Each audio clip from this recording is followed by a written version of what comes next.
Welcome to another exciting episode of Bowhunt or Die. I'm Todd Graff, and I'm as not always, Todd Graff. I'm Justin Zarr. Zarr is right here next to my side. Justin, I'm by Todd's side as always, where I belong. I'm a good sidekick, I feel like.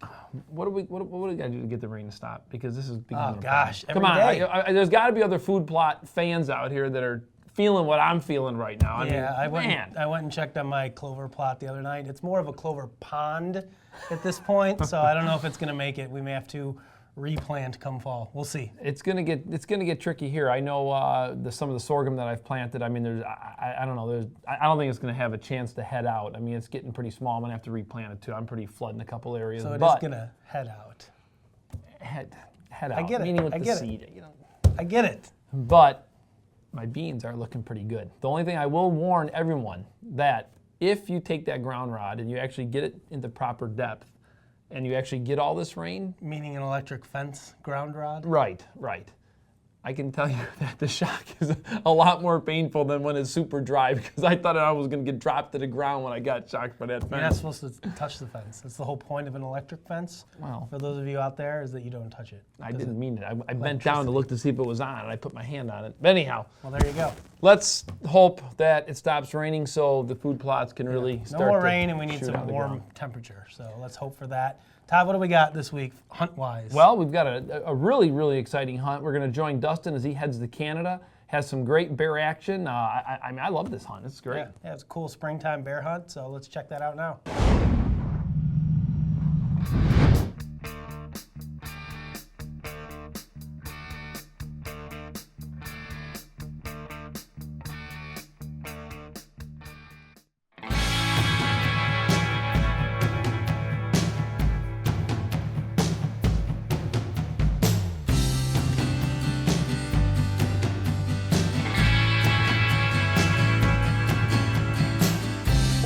Well, we finally made it to Manitoba.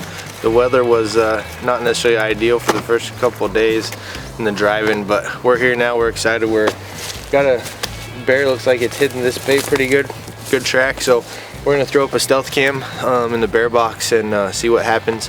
We don't know if we're gonna hunt it tonight or later on in the week, but at least we're gonna see what's going on. So let's go do it. All right, let's do it.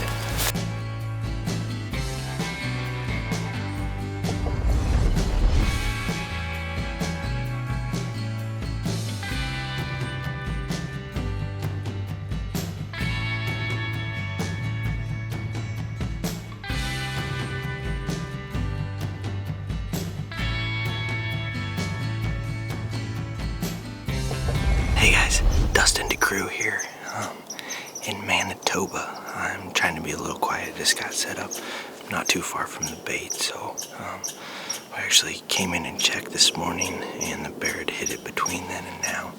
So I don't know what it is. I got a stealth cam out. I actually put him out on another bait before we saw this one. So anyway, day one here in Manitoba and hoping to get it done. Bear hunt or die. There's a bear right there. Big bear, big bear.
Well, that was pretty sweet.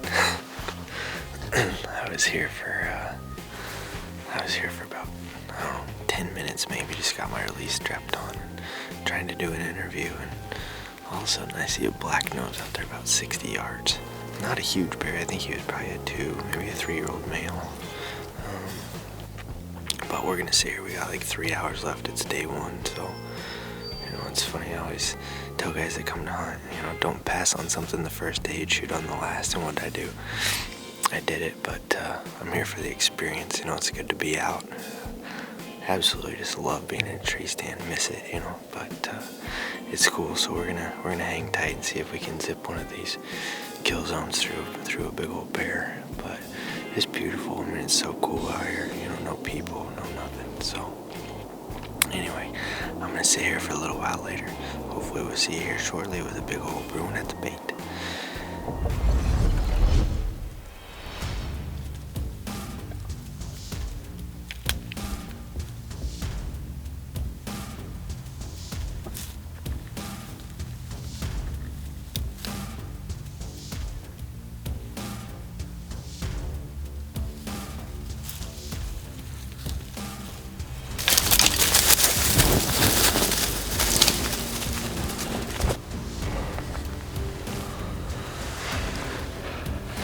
That was awesome.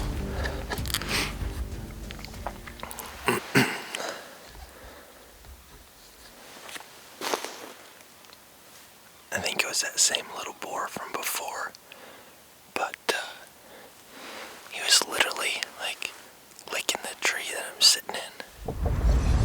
Just got set up in here. It's about 5:45, so it gets dark about 10. I'll be here for 4.5 hours. I had a good bear come in last night, a little young bear, but there's some big ones using this area, so I'm going to try to get this interview done here quick. Came in, moved my stand up about 10 feet, and we're all hooked up, hunter safety system. I tell you what, it's amazing how comfortable and how calm you can be in a stand with that security. Anyway, we're going to sit here, be quiet for a while, and hopefully we get a big bad bruin that comes in here and wants to eat. So, bow hunt or die, let's do it.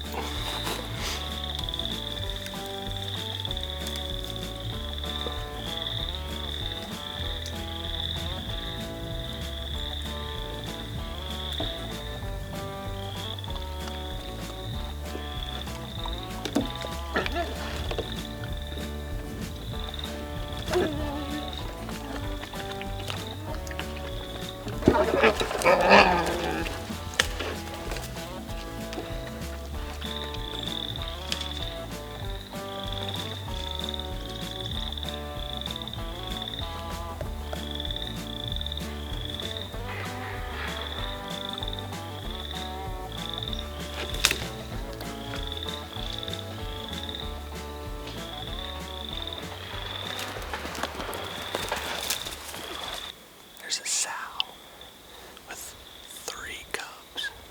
So I'd prefer if they leave, but it's pretty cool to see. So it sounded like there was a bigger bear fighting over there or something. So I'm gonna sit here, see what happens, and hopefully we don't have anybody come up and visit us in the lone wolf.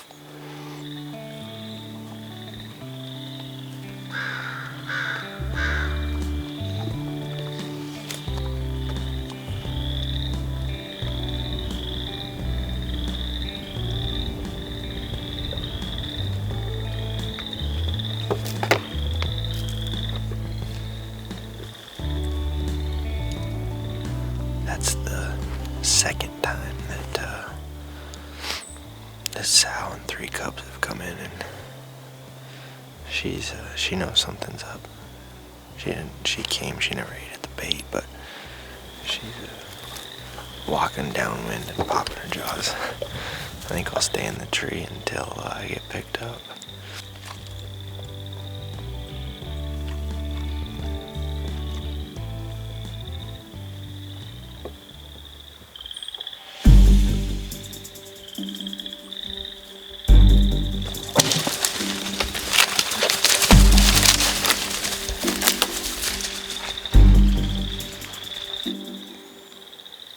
Mama bear did not like the intruder.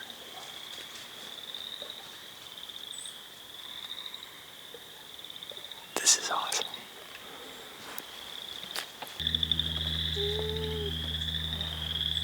Oh, there's another bear, and there's a bear right there. So I got 6 right here, right now. Oh boy. This is gonna get good.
Crazy. I've had days of duck hunting where I don't see this many birds, let alone bears all in one night. So, pretty cool.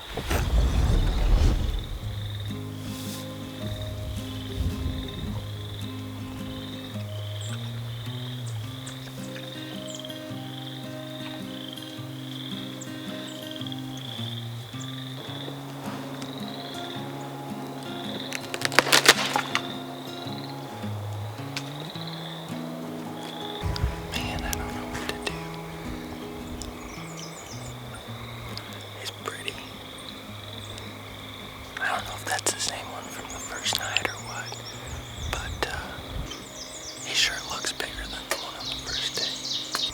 I should probably shoot this bear. I might regret this later.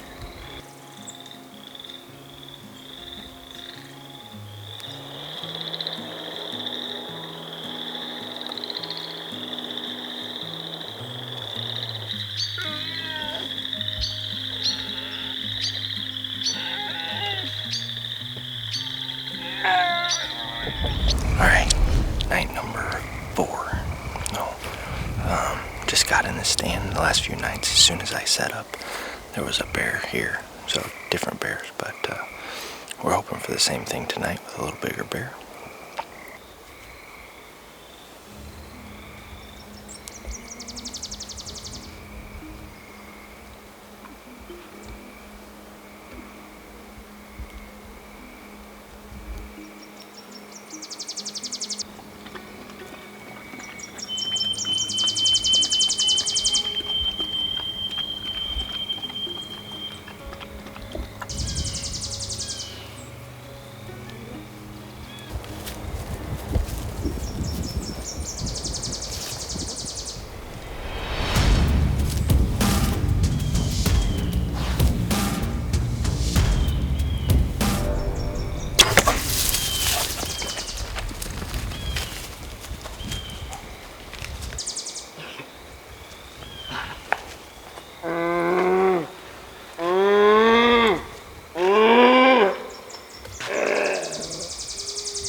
Oh, holy crap. I did not expect that.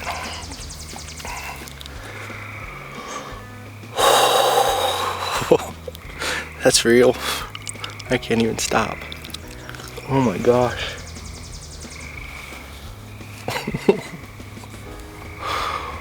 Oh, what an awesome bear. Holy smokes. Yes! Bow hunter die. We are out of the tree. I know the bear's right there, we watched him die, but I just want to check out the arrow. Follow the blood trail for practice anyway.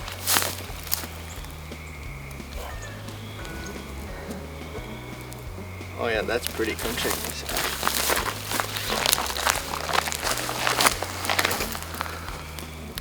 Some good long bear hair and blood. That's what I like to see right there.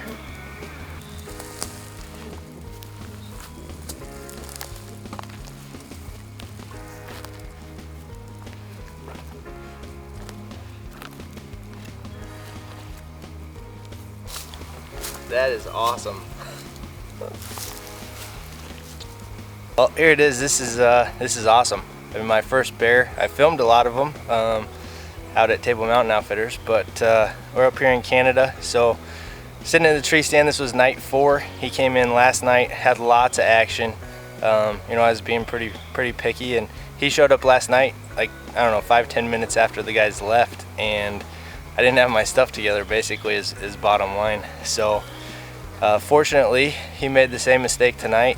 Right after I got dropped off, he came in and I got a lot of good footage of him. I don't know if I actually got the second angle on or not, but phenomenal bear. I mean, first bear, he's beautiful. His hair is, had no idea that they were going to be this long hair up here, but it's been a ton of fun. Good to be out in the spring. So, perfect little 10-yard chip shot, and we made it happen. So until the fall, stick with us, bow hunt or die. Well, Todd, one thing you could say about this hunt, Dustin certainly had no shortage of bears. I mean, he goes out every afternoon. Seems like he sees bears from the time he gets in the stand until he leaves.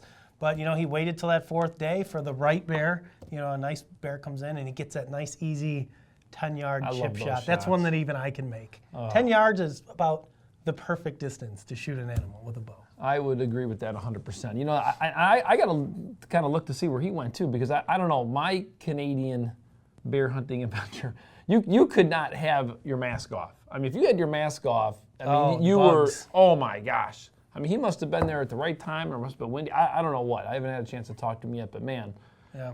there were no bugs on him. Well, the one thing that, you know, we want to talk about too with Dustin's footage, it's not just him, it's really the rest of our team. I feel like they're really stepping up their game with this second angle, reverse angle, whatever you want to call it, footage where, I mean, Dustin had a camera, you know, down on a tree by those bears to capture that angle. I feel like I'm going to have to be investing more money in more cameras to just put them all over the woods to keep up with these guys. Oh, I know. I keep seeing all these different angles and stealth cams out, and I'm just going, holy cow, they're putting me. They're up in the ante, so to speak. Big So time. it was a cool hunt from Dustin. Made a perfect shot. As we saw, the bear didn't go far. Made a quick recovery on him. So, you know, good for him. You know, good springtime hunt. Something different. Get you out there in the woods. It wasn't a turkey, so And that was good. I don't want to interrupt you, Justin, but I noticed something too watching that film. I don't know if you picked up on it, but he even had custom arrow wraps that said season 6. And I got to tell you, there's something going on with good old Dustin this year, because smoking the turkeys, shooting a bear. I mean, this guy's on fire already this year. I mean, He's our trying other to get- teammates better He's pay trying to get attention. all of his spring hunting out of the way because he knows come fall he's not going to shoot anything. Ooh. So he's trying to build up all of his stuff now. So we'll have to see what I'm happens glad I didn't say that. come fall. With Kind of Dustin. karma comes back to bite you, Justin. He's going to be my guide, so he's going to film me shoot Oh, something. all right. Next up, guys, we're going to show you some of the highlight footage from the bow shoot, the get-together that we had a couple of weeks ago. Told you we would bring you that, so let's watch that now. And it was a great day. It was a good time, so let's check it out.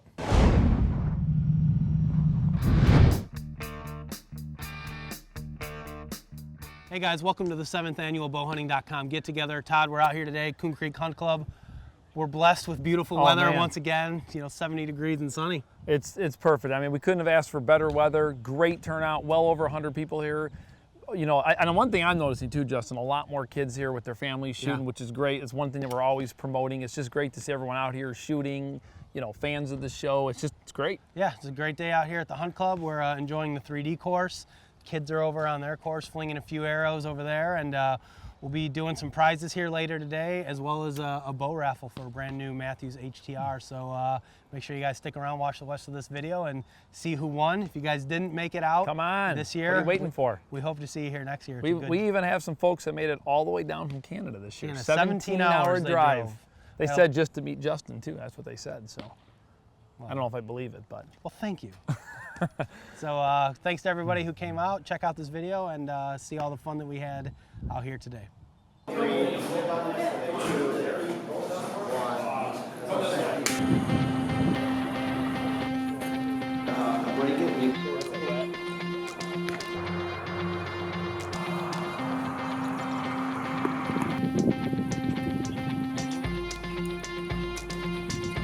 Bowhunter die.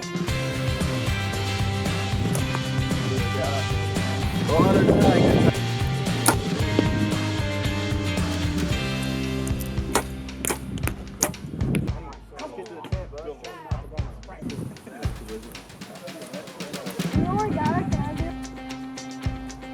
What are you doing over here? Get 20 points for that one.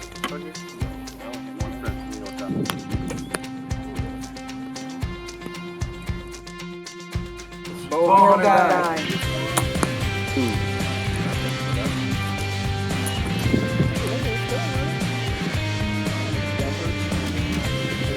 Bowhunter die.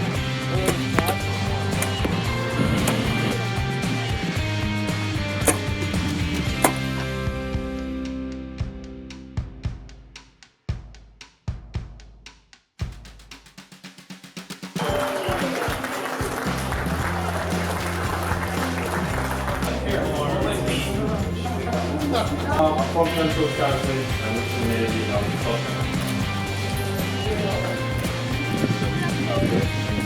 That's Daryl.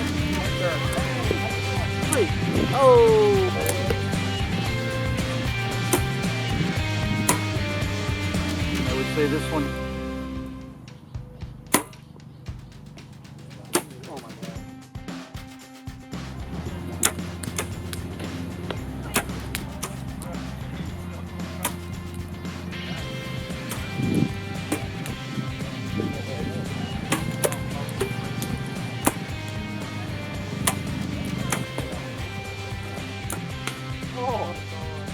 Girls that come out of here, let me have them.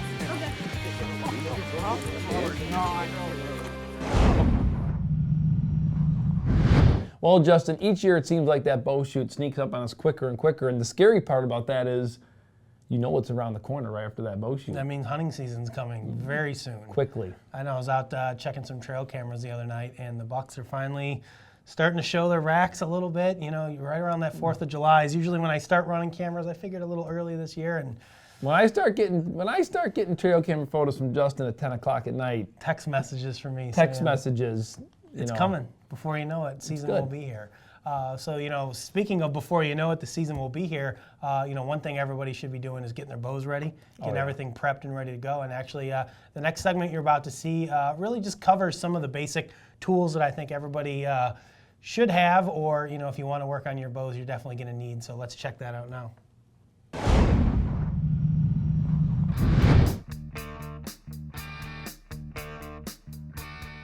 All right, guys, we're here in the bowhunting.com pro shop where Todd says we don't have any tools to work on your bow. Today I'm going to actually prove him wrong. I'm going to show you guys a couple of the tools that we have here that allows us to work on our own equipment. And you know, the nice thing about this is, you know, a lot of us are at home shooting, and you know, you want to adjust something on your bow, or you want to put on a new string loop or something like that. You don't always want to have to go to the pro shop, or maybe the local pro shop's closed. Maybe it's a weekend or it's late at night and you want to do some of this stuff on your own. So here's a few of the tools that we have. This is stuff that all of you guys, if you wanted to do this on your own, can put in your garage or in your little workshop or your man cave or whatever you want to call it. So the first thing I'm going to start off with here is just a bow vise. This particular one here is a little on the fancy side. They make a lot more simpler bow vices out there, like what I have at home, but ultimately all this thing is doing is it's holding your bow for you so that you can work on it. And you don't really realize how valuable that is until you're mounting a sight or putting a rest on your bow, and you're trying to hold it with one hand, hold a rest, and screw it in. It's kind of a pain. So having a bow vise here is really a nice thing to be able to work on your bow. So usually the first thing we do when we're setting up a new bow, we put it in the vise and then we level it. There's a variety of different types of levels out there. I personally prefer this type here. This is actually made by a company called Van Handel Archery Products, but the nice thing about it is it actually clips right into your string and stays on there. So a lot of the other ones out there don't do that. You kind of have to hold them in there, or they're loose on your string, so they're not giving you a true level. This one will stay, allows you to, you know, make sure the bow's level front to back as well as side to side.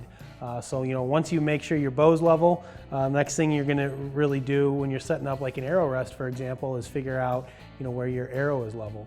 So what you're going to need for that is a level that actually goes onto your arrow itself. So they make a couple different models. This is the Van Handel model that slides over the end. It's got a level on it, or you've got these ones here that just kind of pinch right onto your arrow.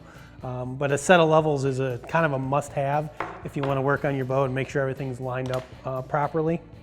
Another tool that we use quite a bit is this laser here. And what this allows us to do is before you mount your sight on your bow, you can put this laser on here and you can actually adjust the laser so it's directly in line with your string. So as you're mounting your rest, you can get your left and right, your windage adjustments properly. So that laser will actually run straight up and down your arrow and to the string. So this is a very helpful tool. You can do the same thing ultimately with this tool from Van Handel, so you don't need both of them. But the laser I have found really does come in handy. You know, another tool that as a bow hunter we all have, pretty much everybody carries in their case, is just a good set of Allen wrenches. Pretty much every screw on these bows takes an Allen key. So you definitely want to have a good set of these. These are from Pine Ridge Archery. You can tell by the yellow handles. I think everybody's seen these around. Their local pro shop or owns a couple sets of them. I know I do, but this is probably the #1 must-have tool if you're gonna work on a bow. Without this, you can't really do anything. Another thing we saw just recently actually in Dan Richardson's footage is a string separator. And ultimately what this does is allow you to separate the strands of your string without having to press your bow. You just slide this in here, and I'll show you guys real quick. I mean, my peep sight's already in here, but as you turn this sideways, it's going to expand out and it's not gonna damage, oops, there goes my peep sight. It's not gonna damage your string as you put your peep sight in there. And then when you're done, you simply take it out and you're good to go. Fortunately, I haven't finished setting up this bow yet, so I'll put the peep back in when I do that. The next thing we're going to talk about is a set of string loop pliers or D-loop pliers. I think Dan showed us these as well, but when you're putting in a D-loop, I mean, these really come in handy to get in there and stretch it out. It is amazing how that material stretches when you do it. The other thing you can do, and I see a lot of guys do this, is just use a set of needle nose pliers. Stick those needle nose pliers in there and expand it out that way. The string loop pliers definitely seem to work a little bit better, but in a pinch, these will certainly do. Of course, just some supplies you want to have, some extra string loop material. You know, it comes in handy for when your string loop wears out or if you want to move your knocking point. It can also be used for your drop away rests. Uses the same material, so you can actually change the color out if you wanted to in your drop away. So as far as setting up your bow, I mean, that's really the basics of what we use. The next biggest thing that people like to do is work on arrows and build their own arrows. So you'll see back here we've got an arrow saw for cutting our arrows down, being able to cut your arrows to length. It's super handy when you get a dozen arrows and you want to trim them down and put inserts in them. Speaking of which, insert glue. Pine Ridge Archery insert glue we're using here, and then we've also got some instant arrow glue for fletching and a fletching jig. I personally have been using Quick Fletch for quite a long period of time, which doesn't require any of those tools. All you have to do is dip it in boiling water. For that, we've actually got our hot plate back here with our water. But for those of you who like to fletch your own arrows, you can't go wrong with the Bits and Burger jig. This thing's been around forever. A lot of guys have seen them. There's plenty of other good fletching jigs on the market out there, but that seems to be the one that most guys use. Another thing we've got here is an arrow squaring device, which comes in handy again when you're building arrows. You know, once you cut that arrow with the arrow saw, what you do is you actually put the arrow in here and kind of file the end of it to make sure that it's square so that your insert's going to seat in there properly and you're going to get good rotation on the point of your arrow. You're not going to get any wobble. So an arrow squaring device, super handy to have. In order to make sure that your arrow isn't wobbling, an arrow spinner. This one here is from Pine Ridge Archery. It's a very simple device. I mean, basically you just put it on there, you put an arrow and you spin it. And then what I like to do is put a piece of paper or something here on the end that I can really watch the tip of that arrow and make sure that it's not wobbling in flight. Extremely important to get good broadhead flight. Make sure that your inserts and everything are square on the end and everything's rotating true. So an arrow spinner's a must-have. And then really the last thing we have that you don't necessarily need, but it certainly does come in handy, is an arrow scale. So we've got a scale here that will tell us how much our arrows weigh. This comes in handy whether you're wearing your broadheads and field points to make sure that they're all the same weight, because you will find variances in there. But also just, you know, knowing how much your arrow weighs. It's good to know how much your arrow weighs, and then you can run it through a chronograph. If you have one, great. If not, you bring it to your local shop And once you know the weight of your arrow and the speed of your arrow, you can figure out the kinetic energy. So I just built myself a new dozen Carbon Express pile driver pass-through extremes. This is a small diameter arrow. I've got brass inserts in them and they weigh in at just a touch over 500 grains, which is pretty heavy, but go and chase a mule deer here pretty soon and I want a good heavy arrow. So there you go, guys. This is our little makeshift bow shop here at the office, proving that we do have plenty of tools here to work on your bow. This is something that anybody can do. You know, if you guys don't know how to work on your equipment, as Dan Richardson said, hop into our forum, read some of our blogs. There's a lot of good information there. You can ask questions. A lot of guys that have experience of doing this type of stuff, whether it be at home or even working in a shop, are happy to help out. And it is fun to tinker with your own equipment. And you know, worst comes to worst, you always bring it to the local pro shop and have them fix it. I know the local guys around here have done that for me a few times. So there you go, guys. That's your I guess it would be your tech tip for this episode from Bowhunter Die. There you go, guys. A quick rundown, or maybe not so quick rundown, on a lot of the tools that, you know, if you're interested in working on your own bows or building your own arrows, what you may need out there. Of course, as I said earlier, if you guys want to find more information, definitely look at the bowhunting.com forums, articles, blogs. I mean, we have a ton of that info there. Of course, if you run into a problem, make sure you visit your local pro shop, have them get everything fixed up for you before the season And I'm going to starts. add one quick little tip in too. Okay. Always tie your peep in, as you saw Justin did. Hey, the bow wasn't entirely set up yet. I was still I think that's my favorite part of watching that whole, in the whole process. piece. It is tied in now, by the way. So that's all the action we've got for this week's episode. Of course, before we go, we want to thank the people who sent in their trophy photos for this week's episode. Hunter Stanley, Chris Henderson, Brad Hansen, Dominic Bracco, and Nathan Tunks. Congratulations, everyone. Those are some great trophies. But before we go, we want to wish a happy birthday to Nathan Tunks. Nathan, that's a great looking buck you shot, and I have to admit, pulling out the bow during rifle season or shotgun season, depending upon where you were, always takes guts, man, to stick with the bow. I love it. I like it. That was an awesome job. So congrats, everybody. Some great trophies. Like Todd said, that's all we've got for this week's episode. You know, coming up over the next couple weeks, guys, you're going to see a lot of off-season footage. Yep. Some updates on our food plots, scouting, getting trail cameras out in the woods. You know, now is definitely the time to do it. Let's start locating those deer that we're going to be hunting come fall, because their racks, they are a-growing. I've got 20 cameras out right now. 20. 20. I got out 15 yesterday. So, and guess what I was doing? Working. Todd was putting out 15 Here cameras. we go. I did those in an hour. We'll see you guys in 2 weeks right here on Bowhunter Die. In the meantime, don't forget to check out facebook.com/bowhunting for daily updates, news, photos, and other exciting information. We want to hear your opinions and your stories, so join us now and like us on Facebook. That is tick number 477. Heebie-jeebies. It's time to kill a bear. Happy birthday to Nathan. Can't think of anything more than that right this second. Congratulations, everyone, for sending in the... Sending in your photos. Well done. Good job.